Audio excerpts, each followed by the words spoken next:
2560페이지에 보시면 역대기 2장 3절에서부터 17절까지 이스라엘, 야곱이죠. 야곱의 아들 유다로부터 다윗까지 계보와 명단이 나옵니다. 중요한 전환인 거죠. 자, 위에 보면 12아들이 나왔는데 12아들 중에서 누구에게 맞춰요? 초점을? 유다. 이렇게 좁혀져 가는 겁니다. 아까 창세기에서부터 내려왔고요. 그리고 이제는 더 이상 여러분 이런 거예요. 그림자 말로만 모형이 끝났다가 아니라 아담에서부터 아까 셈과 함과 야벳을 지나오는 동안 지금 비록 페르시아 제국 시대에 있지만 이 나라의 통치자는 누구다? 유다를 통하여 다윗의 통치가 진짜다라는 걸 지금 무게중심을 옮기는 거예요. 이게 큰 흐름으로 가고 아까 다니엘서 말씀드렸죠. 무슨 나라의 징조다 이게? 네, 그 속국으로 있는 거지만 이게 성민 나라가 세워지는 증거다. 대한민국이라는 나라가 여러분 해방 때 해방 전부터 좀 조선 왕조 끝나고 엄청난 격동 속에 있었잖아요. 그게 여러분 하나님의 교회를 세우기 위한 징조고 시작이었습니다. 여러분 너무너무 중요하죠. 글쎄요, 저는 뭐 진짜 글쎄 죽고 사는 문제 정도는 아니지만 공부를 해야 되나 말아야 되나 그 그림을 그려나가는데 여러분 이 너무너무 중요한 부분 아닙니까? 이런 부분들.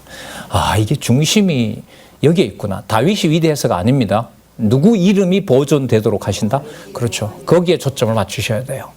에스더서까지 꼭 여기에 맞추셔서 보시고 선지서에 가서 확증을 하시고 다윗의 자손 아브라함과 다윗의 자손 예수고 그가 그리스도라 이렇게 들어가는 겁니다.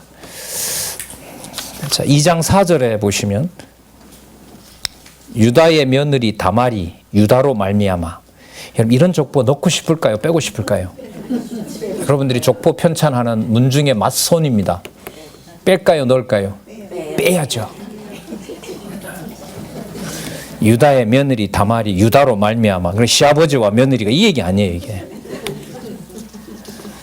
베레스와 세라를 낳았으니 유다의 아들이 모두 5이더라. 그럼 그 중에 자 골라서 봅니다. 헤스론 찾으시기 바랍니다.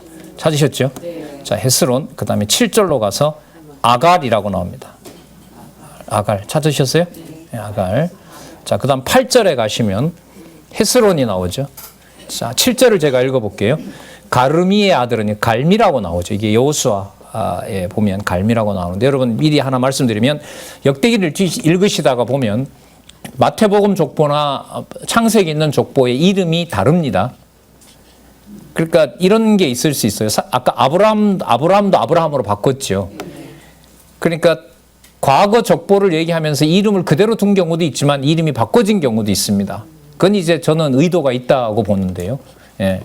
그 의도를 여호와 하나님께서 해 가신다라는 계시 관점에서 전 그 족보의 의미를 둬야 된다고 봅니다. 근데 그런 의미가 그리스도가 오시면서 실체적인 언약에서는 모든 만민에게 주 예수 그리스도라는 이름으로 다 이게 통합이 돼요.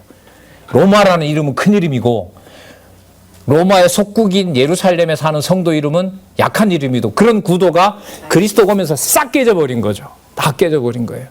그래서 이 이름의 의미를 너무 과도하게 가면 안 되죠. 각자 하나님이 주신 은사가 그게 이름입니다. 아셨어요? 부모가 붙여준 거 말고 가정교회 혹은 은사교회, 양육교회에서 하나님께서 여호와의 이름을 보존하도록 관리하는 특별한 은사를 줘서 그 일을 하게 되는 것.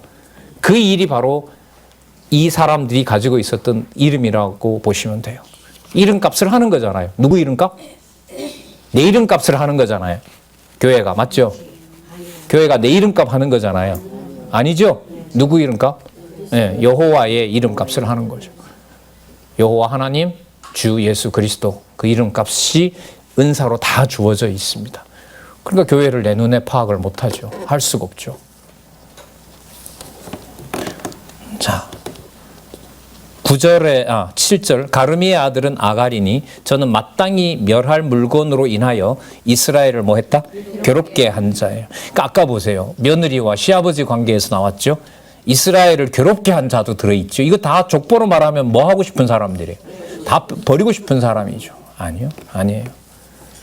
자, 또 반복하고 있거든요. 8절에 보시면 9절에 헤스론 나오죠. 여라무엘 나오죠. 람 나오죠. 그죠? 10절에 보면 아비나답 나오죠. 그 다음 나손 나오죠. 따라오시기 바랍니다. 11절에 살마 나오죠. 자, 그 동그라미 하셔서 연결됩니다. 보아스 나오죠. 살마가 여러분들 누구냐 하면 살몬입니다.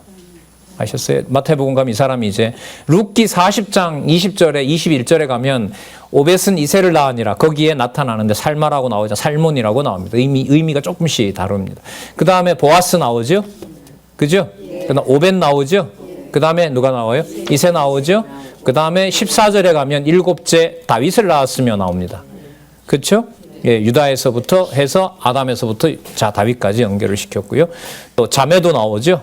16절에 그 여자 형제들 얘기가 나옵니다. 그 다음에 스루야와 아비가일이라 스루야의 아들 그러니까 뭐가 되죠? 그 자매 그러니까 자매의 그 아들들이니까 이종 사촌이 되나요?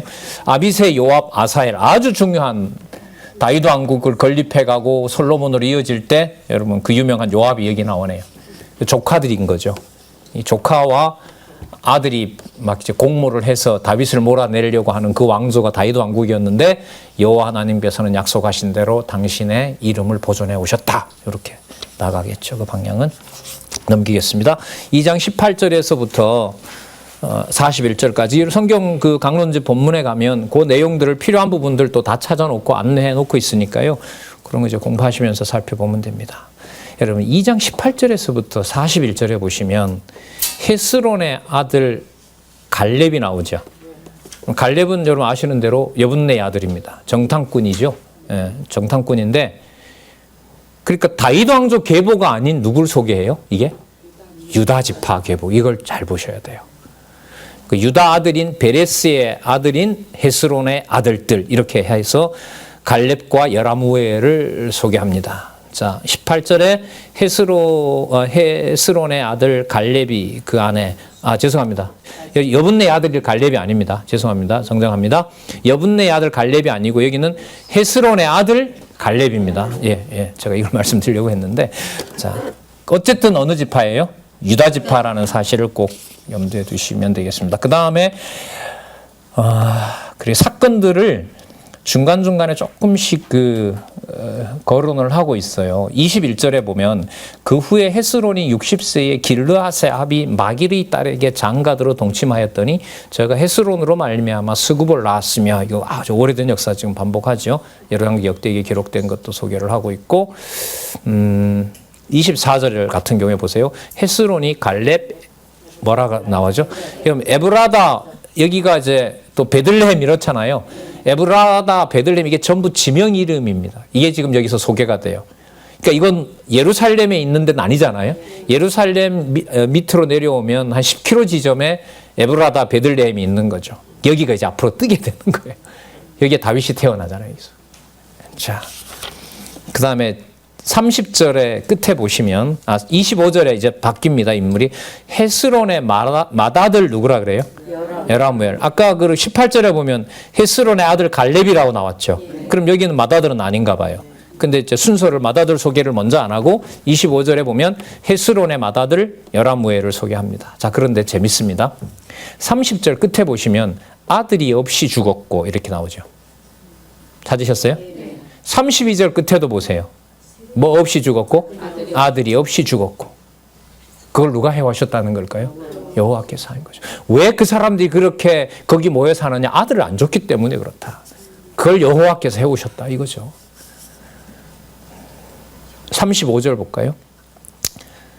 딸을 그 종 야르하에게 주어 아내를 삼게 하였더니 저가 그로 말미암아 앗대를 낳았고 그 앞에 보면 그에게는 야르하라 하는 애굽 종이 있는 고로 딸을 그 종 야르하에게 주어 아내를 삼게 하였더니 이 재밌는 일이 벌어져요. 아들이 없는 거예요. 딸밖에 없어요. 근데 종이 애굽 종이에요. 그 애굽 종에게 자기 딸을 줘버린 거예요. 유다 지파가. 이건 아주 특이한 상황인 거죠. 열려 있는 거죠. 여러분 아브라함도 이런 말 했죠. 예? 아브라함에게 이스마엘 주고 난 다음에 하나님 저한테 있습니까? 저 종이나 잘 키워서 저에게 기업 주십시오. 이렇게 망발을 하잖아요. 예. 근데 하나님께서 이삭을 주지 않습니까? 자, 이런 디테일한 상세한 부분들에서 이런 흥미로운 사건들이 나오는 건 하나입니다. 여호와께서 다윗 왕조 관리자다 이겁니다. 내 집과 내 나라 내가 관리한다 이거예요. 한마디로 말하면. 그게 에스더서까지 간다 이렇게 보시면 돼요. 자, 그 다음에 유다의 손자죠. 헤스론도 여러분 유다의 손자입니다. 여기 보면 또 여라무엘의 아우 갈렙의 아들 곧 맏아들 메사나 이렇게 쭉 자 계속 족보가 이어집니다. 그 다음에 어디 46절에 보면 갈렙의 처 에바는 46절요. 2장 46절. 그 다음에 48절에 보면 첩이 또 있어요. 갈렙의 첩 마아가는 첩 얻었다. 이게 목적이 아니에요. 이 잘못된 사람이 이게 목적이 아닙니다. 번성했던 지금 그 지도를 그리고 있으니까요. 50절 보시기 바랍니다. 갈렙의 자손 곧 에브라다의 맏아들 훌의 아들은 이러하니 기랏 야아림의 아비 소발과 51절에 보세요. 뭐가 나와요? 베들레헴 아비 살마와 벳가델의 아비 하립이라. 다윗 왕과 연관된 족보다 보니까 이 땅에 여러분 이렇게 퍼져 있는 거죠.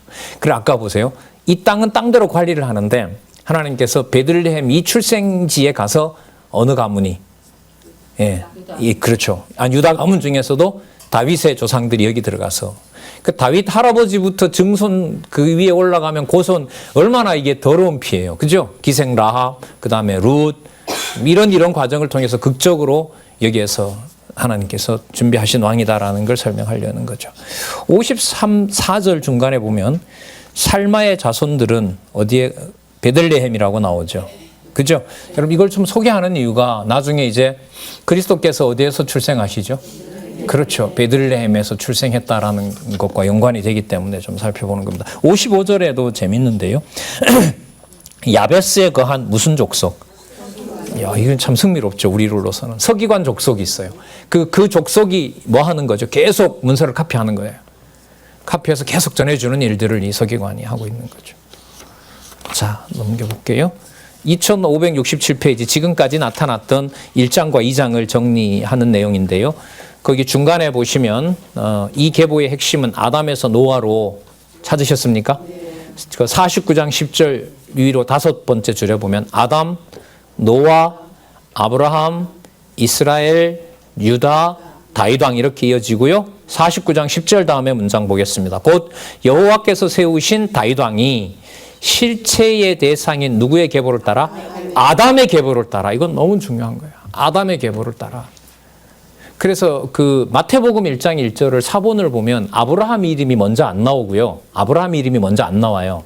어떻게 나오냐면 우리는 이제 번역을 아브라함과 다윗의 자손으로 하는데 모든 사본들은 대부분 다윗과 아브라함의 후손 예수 그리스도의 세계라 이렇게 시작합니다. 그걸 얘기를 할 때 이 다윗을 왕의 개념으로 본다면은 아브라함보다 앞서는 게 맞죠. 의미로 보면. 그 아브라함은 모형적인 언약이 시작되는 거고 사실 이 아담에게 이어져서 바로 누구에게로 오죠? 지금 다윗에게로 오는 이 성급한 족보가 이어지죠. 그러니까 지금 누구 중심의 족보를 지금 기록하고 있어요? 다윗 왕 중심으로 기록을 하고 있단 말이죠. 그러니까 순서로 보면 아브라함의 후손이 다윗이 맞아요. 그러나 의미로 봤을 때 역대기에서부터 에스더로 진행되고 다윗의 가문의 핵심이 바로 그리스도에게 초점을 맞추게 되면 그리스도에다 맞추게 되면 누구 이름이 앞설 수 있다? 그렇죠. 다윗의 이름이 앞서는 겁니다. 이제 누가복음 족보에 가면 거슬러 올라가죠. 이제는 거슬러 올라가서 다윗 그 다음에 그 아버지는 누구라? 아담이고 그는 또 하나님이 아들이라 이렇게 나온단 말이죠. 그 족보의 근거가 그냥 누가가 그렇게 자기 마음대로 쓴 게 아니잖아요. 성경의 감동으로 기록했는데. 그럼 성경의 감동으로 기록하더라도 무슨 근거가 있어야 돼요? 구약 근거가 반드시 있어야 된단 말이죠. 왜? 그래야 언약 성취가 맞으니까. 그게 여러분 몇 낱말이 아니에요. 네? 몇 낱말이 아니에요. 몇 장 몇 절에 있는 그 이름이 나온다 여러분 절대로 이렇게 보시지 마세요. 몇 번 제가 이 저자한테 확인한 거 말씀드렸잖아요. 나는 거기다 구약 근거는 신약 다 쓰고 싶고 신약 근거는 구약 다 쓰고 싶다. 그걸 여러분 꼭 헤아리셔서 이 부분은 못 봤다. 뭐 이런 거 글쎄요. 별 의미가 전 없다고 봐요. 뭐 그런 얘기 나오겠죠. 앞으로도 계속. 그러나 이미 큰 틀을 잡고 있는데 자, 그 밑에 여러분 신약 근거까지 다 얘기해주고 있죠. 마태복음 1장 1절, 로마서 5장 13절, 의의 현현 가면 의의 성질에 보면 나오고, 어디 또 나옵니까? 고린도전서 15장 45절. 고린도전서 15장에 뭐가 나오죠?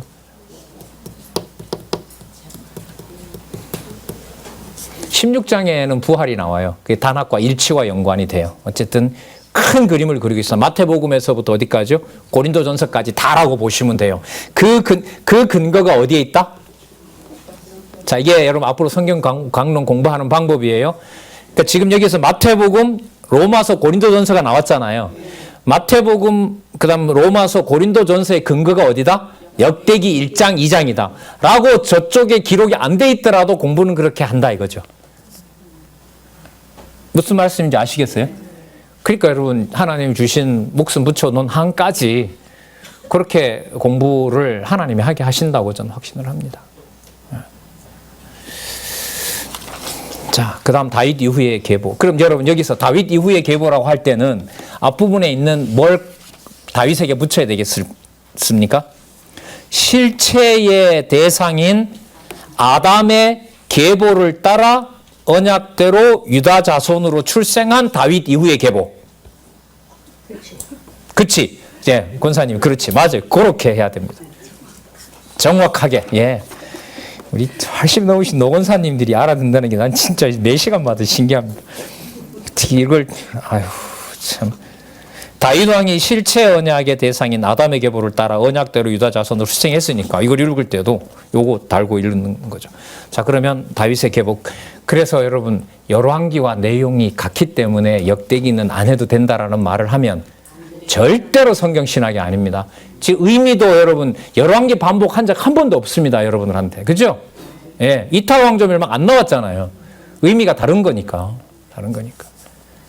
돌아왔고, 무너졌고, 다 불탔는데, 다시 여호와 이름 부르는데, 옆에서 보니까 검은 인간도 있고, 죽이려고 했던 인간도 같이 와서 성전 세운다고 난리고, 사마리아에 살고 있고, 그 70년 동안 있던 인간들은 자기네들도 성전인데 끼워달라고 애걸복걸을 하고, 안 되니까 또 화가 나서 죽이려고 그러고, 그 사이에 여러분 성전이 지어지고, 성전 제사가 마무리된 상황에서 역대기를 보는데, 거기에 여러분 좋고 나쁜 게 어디 있겠어요?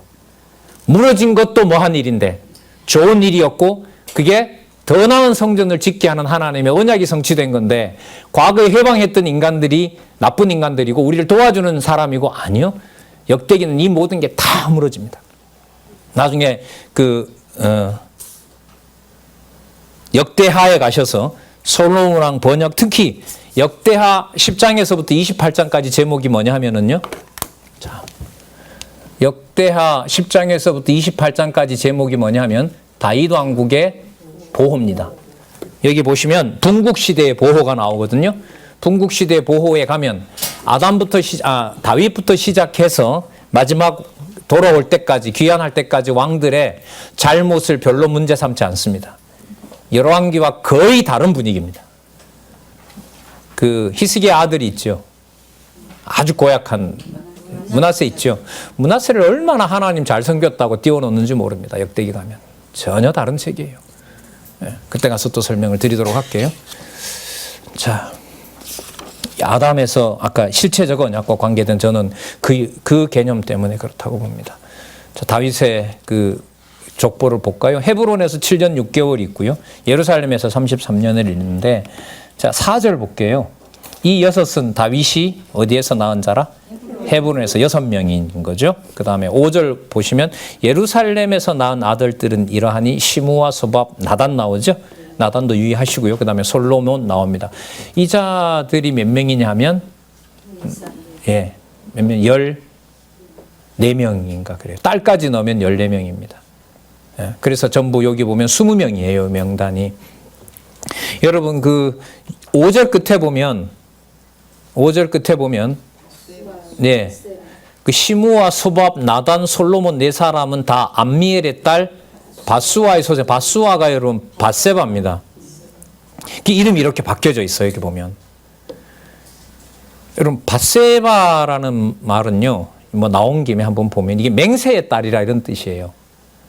그러니까 예를 들면 이 아버지가 바수아고 그 할아버지가 아히도벨이라고 우리 지난번 목사님 어떤 주장에서 했는데 그쪽으로 많이 기울어요, 사실 이 주장이. 그러니까 뭐냐면 다윗이 누굴 건든 경우냐면 하나님의 선지자와 같이 여겼던 옆에 책사의 손녀를 강간한 거예요.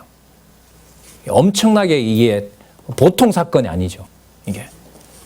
그 예를 들면 삼국지 얘기를 쉽게 말씀드리면 유비가 제갈공명의 손녀를 강간한 거예요. 그게 밧세바 사건입니다. 그것도 우리아가 어디에 들어가냐면 30인 용사 중에 들어가요. 역대기는 그렇게 기록을 합니다. 그러니까 우시아가 비참하게 다윗의 손에 죽었다. 이것도 아무 문제가 안 돼요. 지금 여기선. 뭐까지 망하는 걸 다 겪었는데. 예? 예루살렘 성전이 불타고 누구의 이름이 여호와의 이름이 다곤 신당으로 가고 바벨론 아세라 그 신당으로 가는 수모를 겪었는데 이런 게 뭐가 문제가 되겠어요?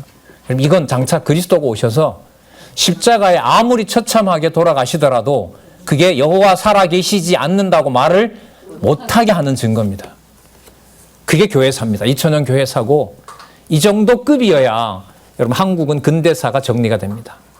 한국 근대사는 어느 누구도 풀 수 없습니다. 선과학으로 접근 안 할 수도 없고. 왜? 우리 할아버지가 저 친일파한테 총에 맞아 죽었는데요. 어떻게 그걸 그 사람을 용납을 해요, 인간적으로? 죽어도 할 수 없습니다. 한국 근대사는. 성경만 전 된다고 봐요. 자, 앞으로 이제 이런 것도 우리 알려드리고 할 그런 기회가 좀 있었으면 좋겠는데 어쨌든 성경 베이스가 안 되면 안 됩니다. 특히 지금 여기 보시는 여기 그 밧수아라는 말은 뭐냐면 이게 풍요 번영의 딸이라 이런 뜻이랍니다. 근데 보통 학자들이 두 이름 중에 어떤 게 먼저냐 이랬을 때요. 역대기에 있던 이름이 원래다 이렇게 보통 주장들을 해요. 근데 이것도 이제 반반이기 때문에 저는 따라갈 수 없는데 근데 어떻게 되냐면 풍요와 번영의 딸이다, 맹세의 딸이다 이 의미가 다르단 말이죠. 그 밧세바는 뭘 겪어요? 그야말로 다윗 왕에 의해서 성폭행을 당하고 뭐 합니까? 여기 있는 아들 넷을 낳고 그 다음에 또 딸도 낳죠. 예, 밧수아의 소생이라. 예, 딸은 낳나요? 어쨌든 네, 아니네요. 이 사이트는 20명 외에 다시 9절로 가봅니다. 다 다윗의 아들들이요. 저희의 누이는 다말이요. 이 외에 또 뭐가 있어요? 몇 명 있었는지는 몰라요. 자녀 20명의 첩의 아들이 또 있었던 거죠. 예. 그래서 다윗은 나쁜 사람인 거죠. 이렇게 역대기를 결론 내리면 절대로 안 됩니다. 그럼 해도 된단 말이냐? 그것도 절대로 안 됩니다. 다윗을 주어로 삼을 수가 없습니다.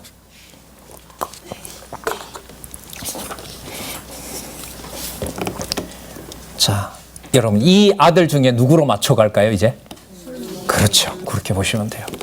다윗의 아들 솔로몬 자손의 계보와 그 자손들의 명단. 이게 열왕기에 기록된 거 쭉 합니다. 자, 골라내 볼게요. 10절에 아비야 나오죠. 10절. 그죠? 네, 르호보암 나오고 아비야 나오죠. 아사 나오죠. 여호사밧 나오죠. 11절에 요람 나옵니다. 아하시아 나오고요. 요아스 나오고 12절에 아마샤 나오죠. 그리고 요담 나오죠. 13절에 아하스 나오죠. 그 다음 잘 아시는 히스기야 나오고 므낫세 나오죠. 그리고 아몬 나오죠. 요시야 나오죠. 자, 15절부터 보겠습니다. 요시야의 아들들은 맏아들 요하난, 이 사람 일찍 죽습니다. 둘째 여호야김, 망하기 세 번째 1차 침략 때 왕, 셋째 시드기야, 마지막 침략 때 왕, 넷째 살룸. 살룸은 여호아스죠. 이게 제일 먼저 왕이 돼요. 요시아의 아들 중에 이 네 번째가 왕이 제일 먼저. 그러니까 여호아스, 여호야김, 여호야긴, 시드기야. 그 여호야긴은 여호야김의 아들이거든요. 거기 이제 바벨론에 붙잡혀 갖고 다윗 왕조 계보를 여호야긴을 통해서 여러분들 잘 아시는 뭐예요? 스룹바벨. 네. 그다음에 그 돌아와서 느헤미야 이런 사람들이 이제 여호야긴의 후손으로 돌아오게 됩니다. 그래서 15절은 좀 동그라미 해서 참조하시기 바랍니다. 그러니까 전부 누구 아들들로 중심이 되어 있어요? 요시야의 아들들로 되어 있습니다.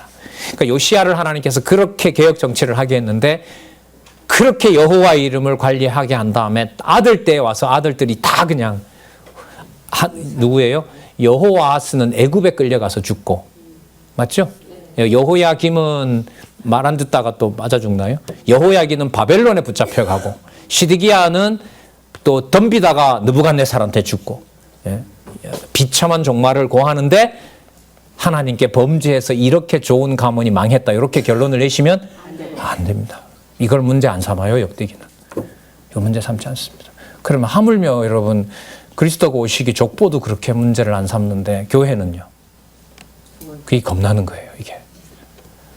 세상 살면서 주 예수 그리스도의 교회라는 이름에 담긴 권위만 알고 살아도 과거에 우리 그런 교회 몰랐잖아요. 성경을 몰랐으니까. 그런 교회가 세워지는 줄 몰랐다는 거죠. 그러면 여러분, 사도행전 이후에 성령께서 오셔서 계시록까지 예수님 오실 때까지 사도 바울이나 대부분의 사도들을 12명 전부 다 그 순교했다 그러죠. 다 비참하게 죽었다고 얘기를 합니다. 어떤 사도는 그냥 뭐 겁질을 다 벗겨서 죽이기도 하고요. 처참하게 죽고, 베드로는 예수님이 어떻게 죽을지 예고를 했었고요. 그게 문제가, 그게 왜 문제가 안 됩니까? 네, 아무 문제가 안 돼요, 이게. 역대기 에스라는 이름의 에스더로 넘어가서 그리스도께서 오셔서 직임과 신분, 특히 저는 신분이 이게 관심이 많거든요. 신분에서 그 신분의 높고 낮은 것을 여호와의 아들, 하나님의 아들 중심으로 잡지 않으면 사역에 가서도 이제 정리가 안 된다고 보고요. 더더욱 요한복음까지 가서 나를 본 자는 아버지를 봤다, 이게 연결이 안 된다고 봐요. 근데 그 바탕이 예수님도 그랬잖아요. 모세의 글과 선지자의 글, 모세의 율법과 선지자의 글과 시편에서 본인 얘기라고 했으니까요. 자, 근데 오늘 상세하게 족보까지 들어가서 보니까 이런 과정을 통해서 이 모든 내용을 그리스도가 몰랐을까요? 알았을까요? 너무나 잘 아시죠. 12살 때 이미 다 변론해서 보는 이야기라고 다 정리하고 있는데, 그로부터 뭐 20년 지나서 이제 나와서 갈릴리부터 자기 사역을 시작하시잖아요. 어마어마한 사건인 거죠. 자, 17절에 소개하네요. 사로잡혀간 여고냐의 아들. 여러분, 여고냐가 누구냐 하면 여호야긴입니다. 그리고 고니야라고도 부르고, 이름이 많아요, 이 사람이. 붙잡혀 가다 보니까 이름을 많이 만들어 놨어요. 그래 다윗 왕조가 이어지니까. 여러분, 전부 여기 여호야 이게 다 들어가죠? 그죠? 예, 시드기야도 들어가고요. 이응은 여러분 거의 여호와 엘로힘 이와 관계된다고 보시면 돼요. 그 다음에 여고냐의 아들들, 그 아들들은 누구라 그러죠? 살디엘이라고 나오죠. 살디엘. 그 다음에 말기람, 그 다음에 부다야 쭉 나옵니다. 19절에 보시면 스룹바벨의 아들은 누구라 그래요? 무슬람과 하나냐라 그러죠. 그죠? 예, 하나냐를 체크를 해보시기 바랍니다. 근데 이게 마태복음에 가면 이 아들을 아비훗이라고 그래요. 스룹바벨의 아들이 아비훗이라고 마태복음 1장 13절에는 소개를 하고 있는데요. 그런 부분들은 좀 더 확인을 더 해야 될 사안 같습니다. 이름이 바뀐 건지 다른 걸 소개를 하고 있는 건지. 자, 그러니까 아들은 이렇게 맞지만 메시아의 야곱, 그러니까 요셉이죠, 아버지가 요셉 가문을 준비는 또 다르게 한 건지. 그렇게 된다면 이제 이게 완전히 바뀌죠. 뭐가 바뀌냐면 유대인들이 살면서 이게 내 정통이고 이게 진짜 다윗으로부터 우리 왕통으로 이어진다라는 건데, 마태가 그 족보를 뭐 한 거예요? 바꿔버리는 거예요. 그게 진짜가 아니고 이 사람이 진짜다. 그 사람을 진짜로 해서 요셉을 통하여 누가 왔다? 메시아가 왔다. 그러면 이게 제가 그냥 뭐 제 주장이 아니고요. 이런 고민을 왜 하게 되냐면, 누가복음에 가시면 다윗부터 시작해서 아담까지는 족보가 똑같아요. 지금 역대기야 족보예요. 근데 다윗 이후부터 솔로몬부터 예수님까지의 족보는 마태복음 족보랑 누가복음 족보가 다릅니다. 여러분, 다윗의 아들이 누구예요? 아까 예루살렘에서 낳았던 아들 둘이 나왔는데, 제가 아까 소개했어요? 나단과 솔로몬을 소개했죠. 그죠? 마태복음에는 다윗의 아들이 솔로몬이에요. 누가복음에 가면 다윗의 아들이 나단입니다. 솔로몬이 아니에요. 그럼 어느 족보가 맞을까요? 다 맞아요. 어떻게 이렇게 쉽게들 얘기하세요?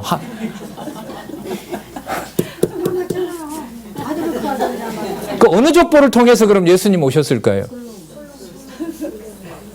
그러면 누가복음이 그럼 틀려요. 누가복음은 예수님이 낳고 올라가면 나단이 나오거든요. 솔로몬의 후손이 아니에요, 누가복음은. 여러분, 이걸 자유주의 신학자들이 그만 보고 있겠어요, 그냥? 웃긴다 이 책. 이게 그쪽이 아니니까 혈통으로 안 오는 거니까.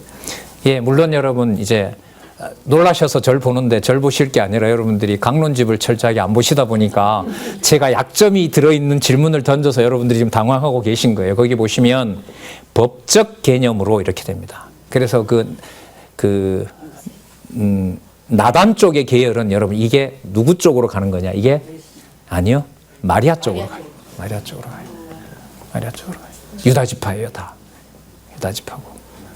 놀랍습니다. 이런 계보들에 대한 시각을 열어주는 것이 어디냐면 바로 역대기, 에스라, 느헤미야, 에스더입니다. 이런 의미에서 전 다 풀렸다고 자꾸 말씀드릴 수밖에 없어요. 이건 유대인들도 글쎄요, 그리스도 모르는 상태에서 이거 증명 안 됩니다. 그런데 이게 아까 말씀드린 로마서 16장이나 에스더서에, 아니 에베소서에 가면 족보의 이름이고 뭐고 다 필요 없어요. 어디에 갖다 바로 걸어버려요? 창세전에 갖다 다 걸어버리는데 중간에 무슨 매개고 다 필요 없어요. 단 진리를 누구로부터 배웠느냐라는 걸 확인만 시켜줘요. 어려서부터 누구한테 배웠느냐. 요한계시록 어떻게 끝나죠? 더하거나 빼면 생명책에서 지워버린다. 그럼 그거 생명책이다. 그대로. 신약성경 정경으로 채택될 때 위서가 300권이었습니다. 그럼 300권 가운데 27권 고르라면 고르겠어요? 유다서 같은 거 어떻게 골라내요? 그 한 장밖에 안 되는 거. 나도 쓸 수 있을 것 같은데. 아니요.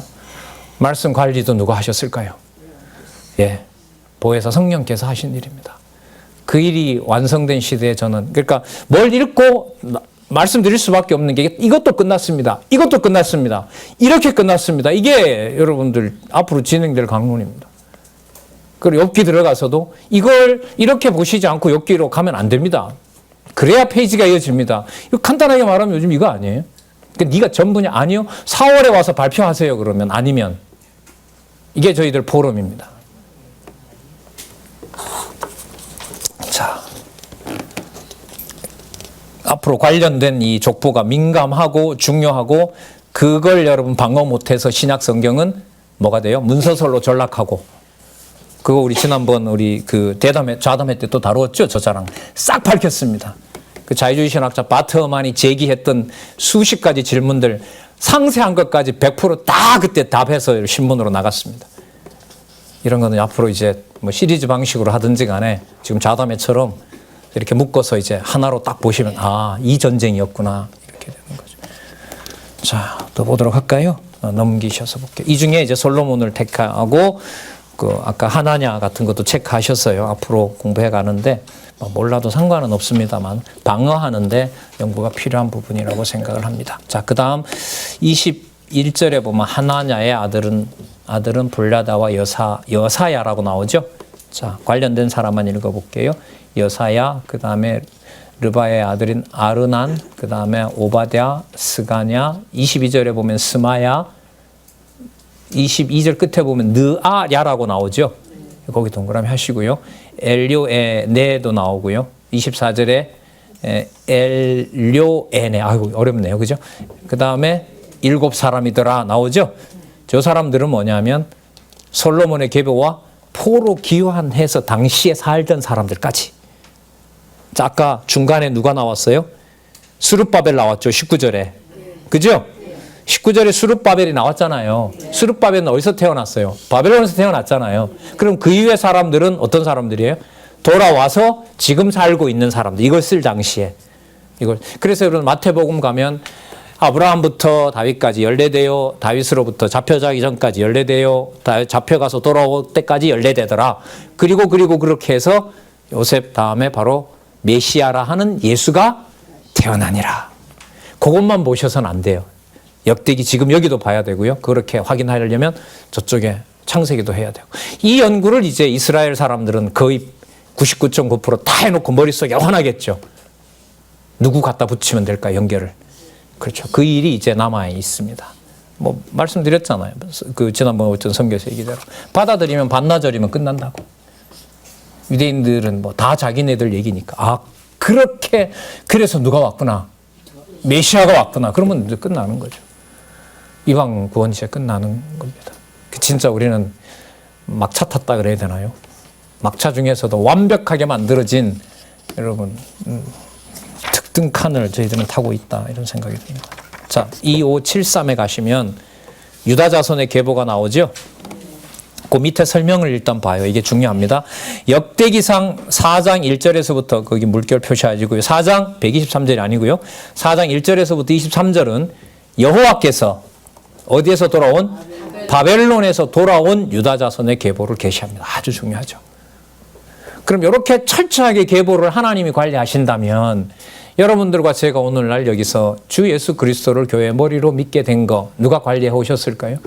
당연하죠. 성령께서 세우신 거죠. 하나님께서 하신 것이고.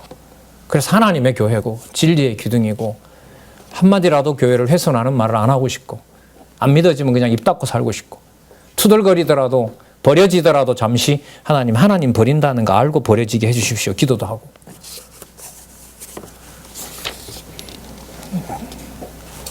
자, 유다의 후손 소라 사람의 계보와 자손들의 명단 이런 건 창세기 내렸는데 안 나오죠. 여기서 다 모으는 거예요. 지금 역대기에서 다 모아가요. 아까 누구 중심의 계보를 잡고요.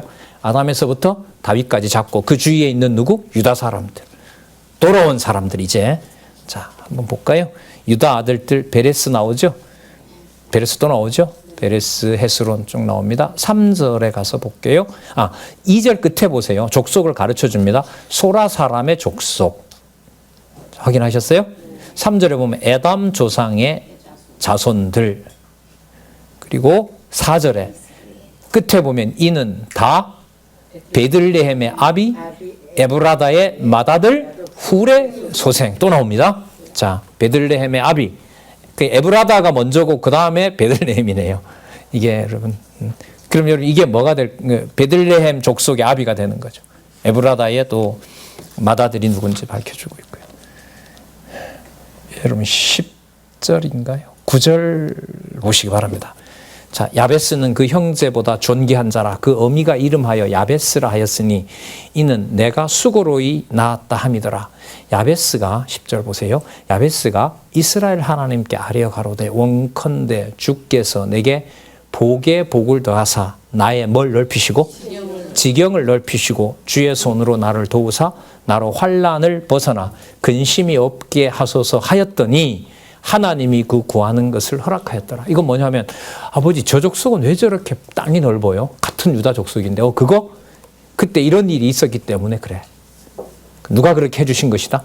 여호와께서 그 지경을 넓게 해주셨다. 그래서 여러분 10지파 반이 11지파가 거의 반란을 하고 올라가도요. 유다 지파가 전쟁을 해서 맞설 정도 된 게 다 이런 배경 때문에 그래요. 그러니까 그걸 유다가 강했기 때문이 아니라 누가 하신 일이다? 그렇죠. 지금 이게 여러분 이 역대기의 핵심입니다. 그래서 어느 왕이 잘했고 못했고 이 도덕에다 넣어버리면 역대기는 한 줄을 읽어 나갈 수가 없습니다. 그러니까 이게 정리가 안 되면요. 므낫세 그렇게 나쁜 왕을 왜 이렇게밖에 얘기를 안 하지? 이게 헷갈린다니까요. 역대기에 가면. 여러분 다윗이 밧세바 죽인 사건이 추측을 한번 해보세요. 역대기에 나올까요? 안 나올까요?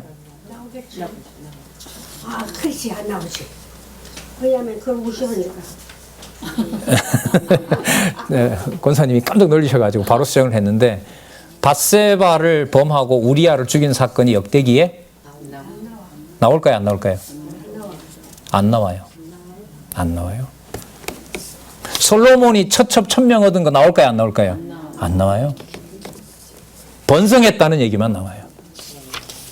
달라요. 목적이 다릅니다. 그런 부분들은 들어가가지고 상세한 예를 들면 이런 내용들이 있죠. 이런 건 안 나오거든요.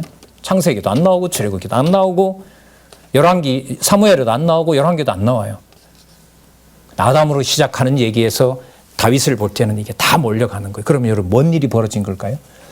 다윗 왕을 통해서 아담에게 언약했던 4가지 통치 언약이 그리고 노아에게 약속했던 야벳은 창대하고 함은 종의 종이 되고 셈은 누구 부르게 된다? 여호와를 부르게 된다는 내용을 그림자로도 다윗과 솔로몬을 통해서 부르게 한 거죠. 그래야 누구에게로 이게 맞춰가니까. 그렇죠. 그래서 여러분들 좀 연결을 시키면 만물 위에 교회가 있고 교회 위에 누가 머리더라? 그리스도가 머리더라. 이게 에베소서 아니에요. 그래서 저는 한때 진짜 많이 고민했는데요. 신약 성경 왜 이렇게 분량이 적지? 많은 거 싫어하면서도 많은 것이. 에베소서가 66장 가보세요. 그거 언제 공부해요? 근데 뭐 10장, 20장 어떻게 보면 유다 같은 경우에는 한 장. 되게 괴로운 거예요, 그게. 그 철학 공부할 때도 무슨 칸트 전집, 니체 전집 이러면 제 키만큼 오거든요, 책들이. 이렇게 쌓으면. 뭐 20권, 30권. 막스 전집은 100권, 제 키보다 많아요. 이렇게 세우면. 이 정도가 돼야 무슨 진리 규모지. 되게 괴로운 거예요. 근데 그게 66권이 아니고 몇 권이니까. 한 권이니까. 그거 확인이 안 되니까 거기에 이제 주눅이 드는 거죠. 그럼 뭐 태계 전집이다, 이황 전집이다, 조선 왕조 실록이다. 주눅이 들었는데 8만 대장경 가야사 가봤거든요. 제가 8만 대장경. 성경 이 정도 돼야 되는 거 아닌가. 모르니까 그런 헛된데 주눅이 들어서 살았던 거죠. 다 끝났고 완성이 됐다고 생각을 합니다. 10절 야베스가 이스라엘 하나님께 아뢰어 가로되 원컨대 주께서 내게 복의 복을 더하사 나의 했죠? 근심 없게 하셨다. 넘어가겠습니다. 유다 조속, 유다 후손, 레가 사람, 족속의 계보와 다른 족속, 다른 족속 소개하고 있죠. 15절쯤에 하나 볼게요. 누가 나와요? 여분네 아들 갈렙의 자손. 그럼 그 이후부터 그 후손들이겠죠? 쭉 이제 소개하고 있습니다. 이 사람들이 다윗 왕 계보에 나타난 그 중심에 아까 다윗 왕의 아들도 나왔잖아요. 그 주위에 같이 왕의 일을 하면서 여호와의 통치를 본 거예요. 23절 보겠습니다. 21절 보겠습니다. 세마포 짜는 자의 집, 곧 아스베아의 집 족속. 찾으셨어요? 네. 자, 세마포 짜는 집. 그래서 여러분들 나중 과거에 보면 여러분 부살렐이라는 사람이 와서 뭘 만들어요? 대제사장 옷을 만들죠. 그게 상세하게 거기 보면 안 나오는데 역대기에 보면 유다 자손들에게 기술을 줬어요. 무슨 기술? 옷 짜는 기술. 그래서 여러분 다윗이 나중에 사울도 뭐 합니까? 장막 깁는 거 하잖아요. 어쨌든 이런 내용들까지 그럼 이 사람들을 왜 그렇게 했느냐? 옹기를 굽거나 옷을 만들거나 하는 사람들이 유다 족속들이에요. 왜요? 왕 옷도 만들어야 되고 또 제사장 옷도 만들어야 되고. 23절 볼까요? 이 모든 사람은 옹기장이가 되어 수풀과 산울 가운데 거하는 자로서 거기서 왕과 함께 거하여 누구의 일을 하였더라? 좋은 구경하는 거죠. 자, 여기서 여러분 유다 지파에 대한 소개가 모두 끝났거든요. 자, 여기서 여러분 우리가 4장 24절부터 이제 초점을 맞추셔야 돼요. 넘겨보세요. 몇 지파? 세 지파는요. 요단 동편 땅. 일단은 여러분 시므온을 소개를 하는데요. 자, 여러분 시므온은 그 땅을 보시면 시므온은 어디 들어있냐면 유대 땅 안에 있어요. 이 독립된 땅이 아니에요. 그러니까 에돔으로 가는 길목에 시므온 지파가 있어요. 그러니까 별로 세력을 얻지 못하도록 약속을 해놨거든요. 창세기 49장에 보면. 그런데 누구 아래 계속 거하냐면 유다 땅 남쪽에 있고 바로 오른쪽에 에돔이 살아요. 그러니까 힘이 약할 때는 에돔 족속하고 붙어서 살기도 하고요. 굉장히 미약합니다. 그런데 그들에게도 누가 있어요? 돌아온 자가 있다는 거예요. 그러니까 유다 족속 내에 살면서 아까 옆에서 도와줬던 사람들 있죠. 그죠? 여기 시므온 지파는 안에 살면서 유다의 보호를 받은 사람이에요. 그 증거가 뭐냐 하면 자, 세 군데 읽어볼게요. 27절 끝에 보시면 그 온 족속이 유다 자손처럼 뭐 하지 못하였더라? 그러니까 유다 내의 보호를 받아야 돼요. 이런 부분들이에요, 이제. 저도 진짜 족보 읽기 싫더라고요. 근데 읽다가 보니까 중간중간에 매듭이 있어요. 뭘 살짝 얘기를 해주고 가요. 그럼 그 부분이 뭐와 연관이 될까요? 역대기 전체 주제와 연관이 되는 거죠. 그럼 이걸 그리스도도 몰랐을 리가 없고 본인이 유다 자손으로 왔을 때 의미를 이 역대기 에스라 느헤미야 사건을 염두에 안 둘 수가 없는 거죠. 그 다음에요. 40절 볼게요. 자, 38절 볼게요. 이외 농명쟁자는 다 그 본족의 족장이라 그 종족이 더욱 번성하였더라. 요 사람 위에 거론한 사람들은 번성했고 아까 같은 경우에는 유다처럼 번성하지 못했던 사람들도 있고. 자, 40절부터 볼게요. 아름답고 기름진 목장을 발견하였는데 그 땅이 광활하고 안정하니 이는 옛적부터 거기 간 사람은 함껏 뺏어버렸어요. 왜? 종이 돼야 되니까 함은. 이후에 농명된 자가 유다 왕 히스기야 때에 가서 저희 장막을 쳐서 파하고 거기 있는 모우님 사람을 쳐서 진멸하고 대신하여, 여러분 여기 초점을 맞추시기 바랍니다. 오늘까지 거기 가였다. 이걸 쓸 때까지. 그럼 어디서부터 어디까지 왔어요? 아담부터 시작해서 이 자리에 왜 여기서 시므온이 살고 있는지에 대한 그 그림을 그려줘요. 여호수아에서는 이런 답은 없어요. 여호수아는 어디 갔더라. 그런데 재밌는 일이 뭐가 벌어지냐면 여호수아에게 분배했던 땅이, 여호수아 다음에 무슨 내용이죠? 사사기죠. 사사기 400여 년 동안, 짧아도 300년 동안 그 땅을 다 빼앗겨요. 원주민들이 다시 다 차지합니다.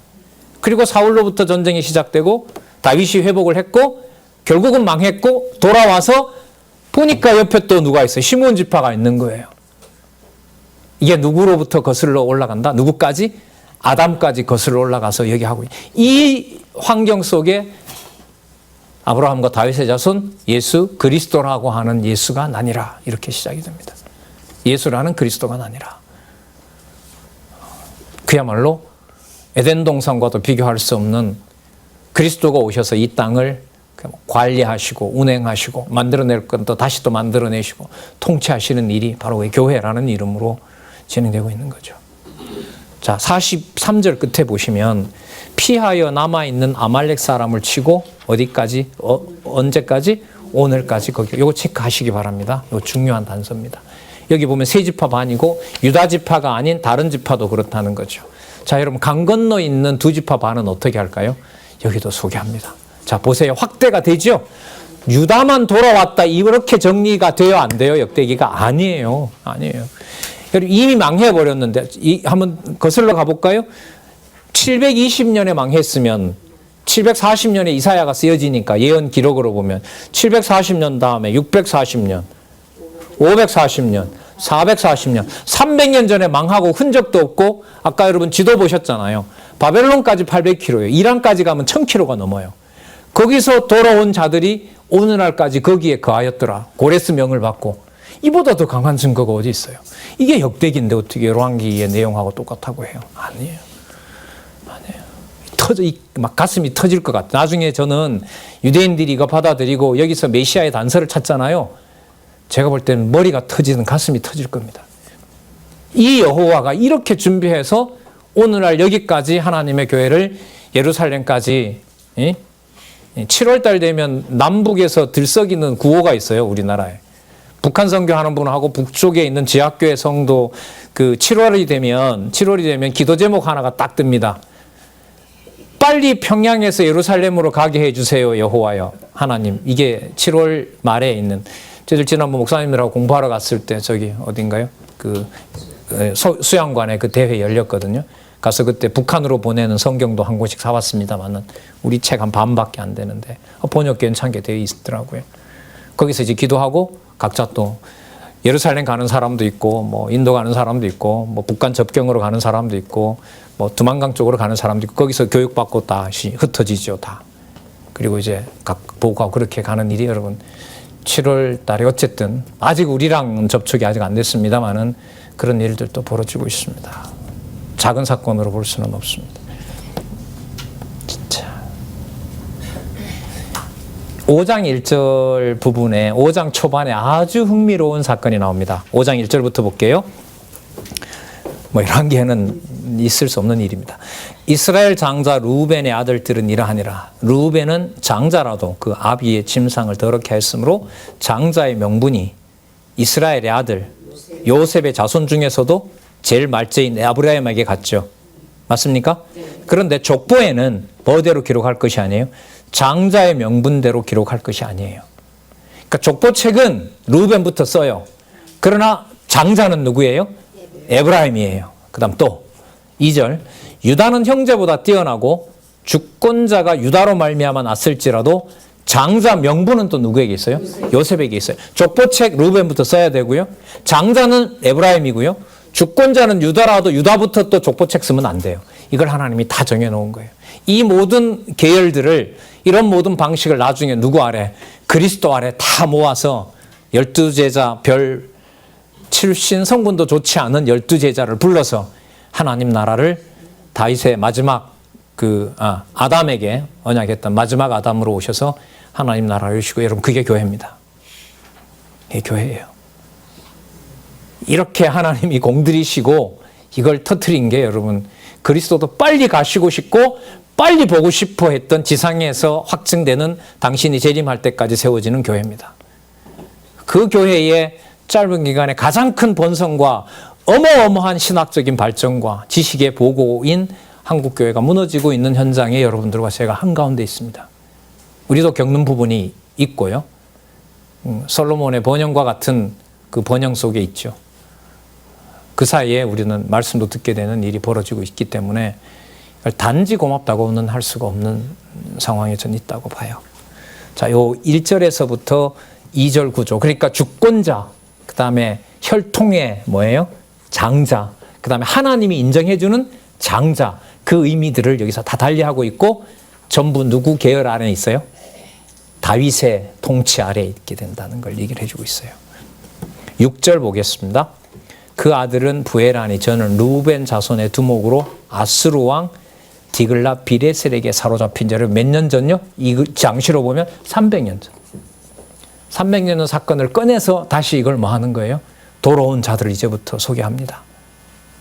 자, 9절 볼게요. 또 동으로 가서 거하여 유브라데 강에서부터 광야 지경까지 미쳤으니 이는 길르앗 땅에서 그 생축이 뭐하였다? 번식과, 물론 과거 얘기긴 하죠. 사울 왕 때에 저희가 하갈 사람으로 들어 싸워 쳐 죽이고 길르앗 동편 온 땅에 거하였더라. 나중에 여러분 9장에 가면 이 지파들을 또 반복해요. 그러니까 두 지파 반 속에서도 뭐 한다? 300년 전에 그 번성했던 것처럼 다시 돌아와서 뭐 한다? 귀환해서 번성한다. 그걸 나중에 9장에 가면 얘기를 해줍니다. 그럼 여기서는 뭘 알려줄까요? 이걸 알려주지 않으면 돌아온 사람들이 우리는 르우벤 지파다, 갓 지파다, 므낫세 지파다 웃기고 있는데 너네들이 족보도 모르고 300년 전에 이미 다 망했고 누군지 어떻게 하느냐. 우리 있다, 족보가. 못 믿는다, 우리. 그런데 누구요? 역대기 에스라 보통 기록했다 하죠. 그렇다, 맞다, 저 사람들. 이거 확인해 줘야죠. 이게 말이 족보지 이거는 뭐와 관계돼요? 예루살렘에서 누구 이름을 부르느냐 못 부르느냐. 여호와 이름을 부르느냐 못 부르느냐. 이건 진짜 죽고 사는 문제인 거예요, 이 족보는. 그림자 이상을 넘어서. 그러면 좀 말을 그렇게 표현을 한다면 영적인 족보라고 보면 여러분들과 저에게 예수를 그리스도로 알게 하고 여호와 하나님을 여호와를 유일하신 전능자 하나님으로 부르게 된 것은 엄청난 숨겨진 비밀이 맞죠. 사도 바울의 얘기대로라면. 그 배경하에 있는 겁니다.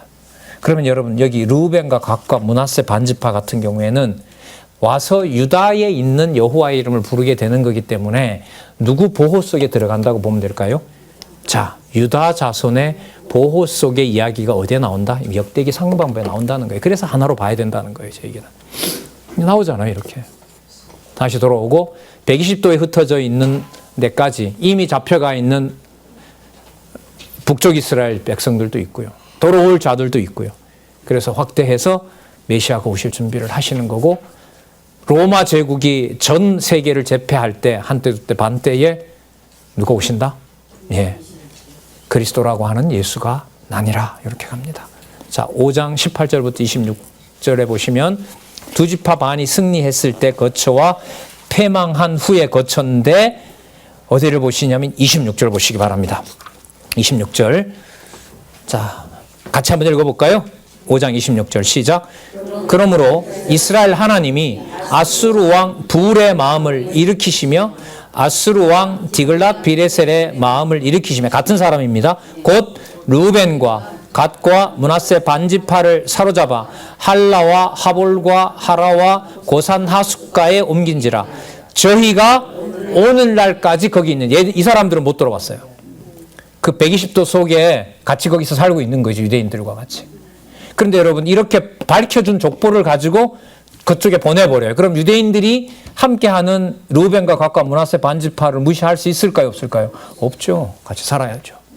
이게 지금 하나님께서 그리스도가 오실 때까지 세계 역사에서 준비하고 계셨던 엄청난 일들이 지금 여기서 우리 눈으로 몇 자를 통해서 봅니다. 22절 좀 지나왔네요. 자, 이 두 지파 반을 얼마나 좋게 설명하는지 한번 보세요. 19절 끝에 보면 이는 저희가 싸울 때에 누구에게 의뢰하고 20절 끝에 보세요. 이는 저희가 싸울 때에 누구에게?